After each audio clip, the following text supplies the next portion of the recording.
Hello everyone, I hope you are doing great. On my side, I can't complain. I am good. Welcome back to the Financial Influence Focus channel. So today we are diving into a fundamental aspect of the financial landscape, which is interest rates. Specifically, we'll be exploring the South African context and understanding how the interest rates impact individuals, businesses, and the broader economy. So let's get started.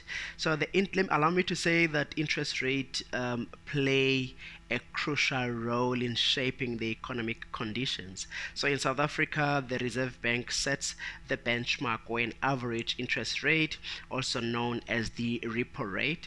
So this rate influences the whole myriad of financial activities, from mortgages to businesses loans. And the question is, but why does it matter to you and why does it matter to me? So it does matter because it does affect us as individuals also as much as it affects also the businesses. Okay, so let's start by explaining what is a repo rate is. So the repo rate is a rate at which commercial banks borrow money from the Reserve Bank.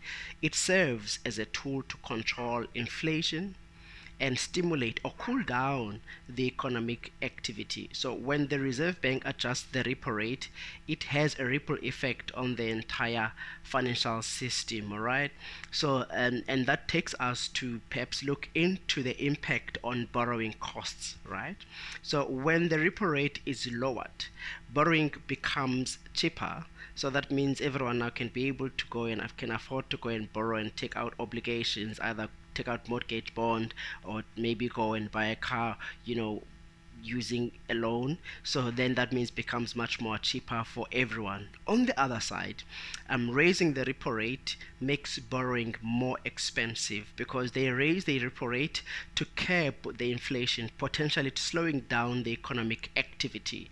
So that means becomes now heavy also on the borrowers, those who actually, let's say if they increase the repo rate to a specific rate, that means eventually the installment amount that you are paying will be adjusted, becomes a bit higher by a certain amount, because of the fact that these banks, they also trying to catch up with the rate in which the sub have sort of introduced to them. Okay, so whether you are applying for a mortgage or a personal loan, the interest rate you pay is directly influenced by the repo rate. All right, so let's look into the effect on savings, because also the repo rate does play a part or impact the savings. Okay, on the flip side, interest rates also impact savers. So when rates are higher, saving money let me just say saving money in interest bearing accounts becomes more attractive, because that means more money that will be coming in.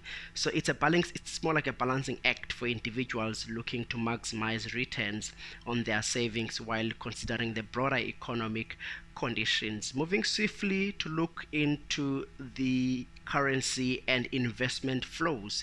So I will say that interest rates in South Africa also affect the exchange rate and foreign investment, right? So higher rates may attract foreign investors seeking better returns, so leading to an appreciation of the currency. What does that mean? That simply means that if the rates are higher, then more investors from offshore, they want to come to South Africa to invest in South Africa because they're expecting high returns. Okay, so that's the other positive side.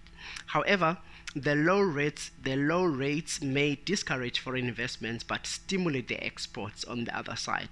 As much as it might discourage the foreign investments, but on the other side, the exports will be stimulated by the lower rates, which simply means that there is a movement also in the economic activities. Okay, so if we're to look into the inflation and also economic stability, and in the context of this repo rate, so the Reserve Bank, I will say the Reserve Bank's primary goal is to maintain price stability. So the whole point of this repo rate and so on and so forth is just to maintain the price stability. Okay, by adjusting interest rates, they aim to keep the inflation within a target range. In South Africa, we know the target range it's between 3% and 6%.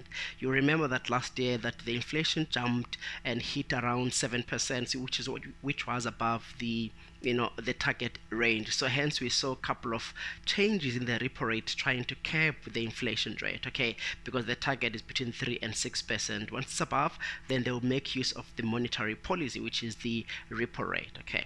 So this in turn contributes to overall economic stability, affecting everything from job creation to the cost of living. So that's how the whole entire repo rate have a ripple effect to the whole entire financial system, okay.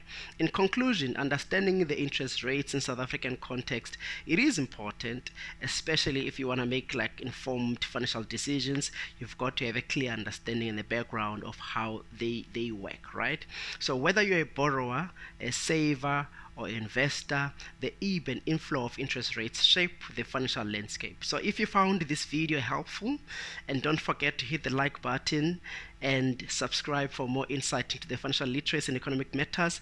Until next time, you stay financial savvy. I'm looking forward to engage with you in the next couple of videos. Cheers, you keep on.